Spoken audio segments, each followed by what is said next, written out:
اولنے سڑے بدور نبوت د جناب رسول اللہ کے ابو بکر چاگه ایمان رو اولنے سڑے عزیزانو شروع شوا خلق تا پتاو لگے دا چدا محمد عربی صلی اللہ علیہ وسلم دا خود یو خدای دعوت خلق تا ورکی او وای چې دا ستاسو ټول خدایان چې دي دا غلط دي او خدای یو دی دا څه وایي خلق خلاف په دارالندوه کې میټینګ وشو ابو جهل سردارو او عمر فاروق هم پکې و واورئ منبرانو تاسو د یو محمد عربی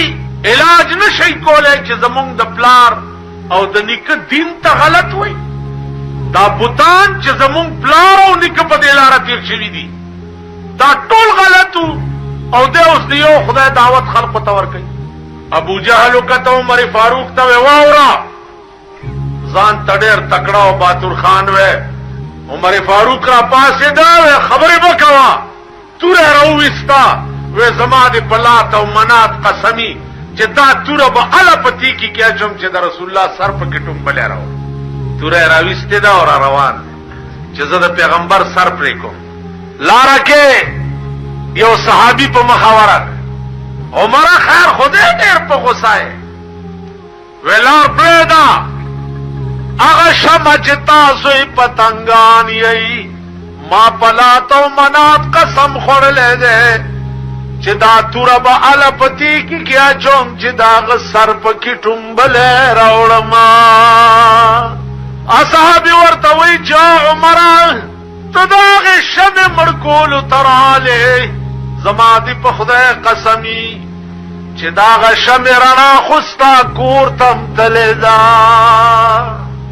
کور تا ورشه د کور حال والا کور ته په منډه راغی دروازه بنده خور لګیا د دننه قرآن لولي او دا آیات وی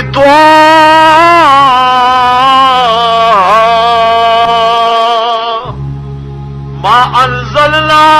عليك القرآن لتشقى عمر فاروق دروازه وټکولان خور والا دروازه لري کړه ورته وی دا تاسلست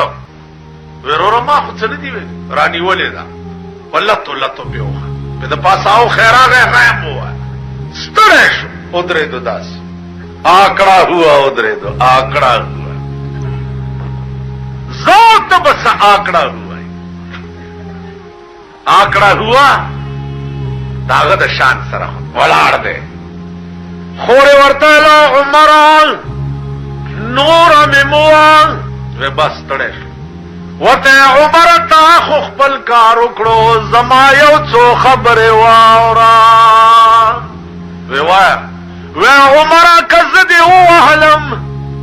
تمرور و زدی خورما د دنیا دستور داده چې خرونه پاسی خويندې وਹੀ فکر نشته اے عمر استاو زما په منځ کې ترن نه پوره ضرور ګیرای او د خور ګیرای تعلق او د نن بعد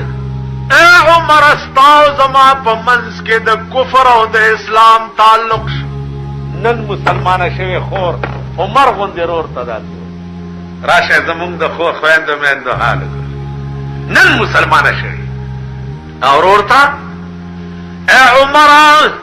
ستا پشان زرګونه عمران یو طرف تا